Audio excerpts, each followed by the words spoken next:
using the metaphor of Las Vegas slot machines. It's one thing for a person to make a choice to get into a car, to drive to a casino, to get out and to play the slot machines there. It's another thing if there's a slot machine baked into or right next to the moment-to-moment choices and thoughts that they have to make.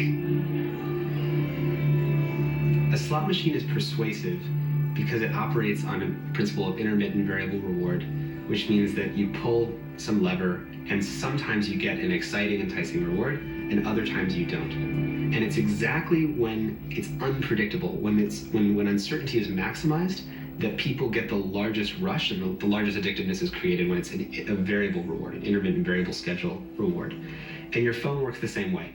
You check your phone and sometimes it's like, oh, I got a text message from the girl I'm trying to date, or I got this exciting new TED Talk on my phone or something. And then sometimes you check your phone and it's like nothing, right? And so each time we don't know if we're gonna strike gold and win or, we won't. And it's very persuasive. Every app, every website, every service is competing ultimately for attention. Even if you're building a meditation app, your goal is to hook people so that they meditate every day. They open the app every day. If you're the New York Times, you need people to visit every day.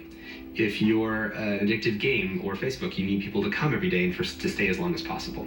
So everyone is competing for the one finite resource that we all have, which is attention or our time. What's the best way to get attention? It's to be better and better at persuading people, at tapping into more and more of these psychological instincts so that people come back and stay.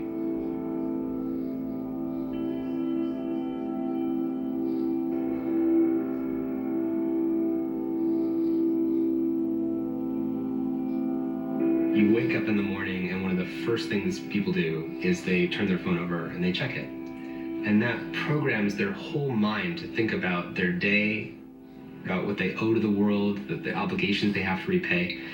And whenever we have a break in time, we don't know what to think about, so we often check our phone to see, well, what should I be thinking about? Who can I get back to? So what typically happened with persuasion was it was a billboard or something like that. So there was a moment where you're driving and you see something and it changes your beliefs about a product.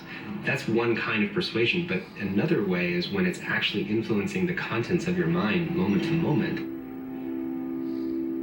And this is what Skinner talks about and envisaged in the 1950s.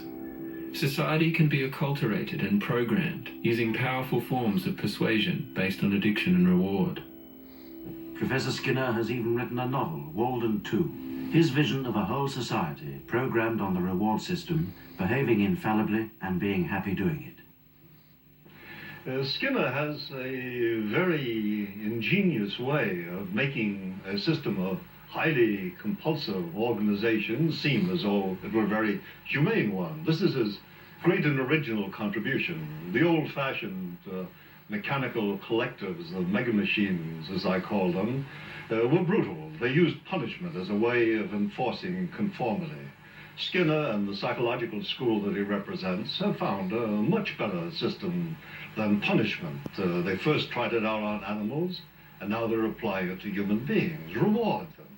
Make them do exactly what you want them to do without the whip, but with some form of sugar-coated drug or candy, which will make them think that they're actually enjoying every moment of it.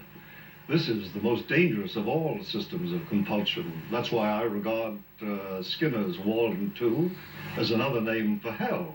And it would be a worse hell because we wouldn't realize we were there. We would imagine we were still in heaven.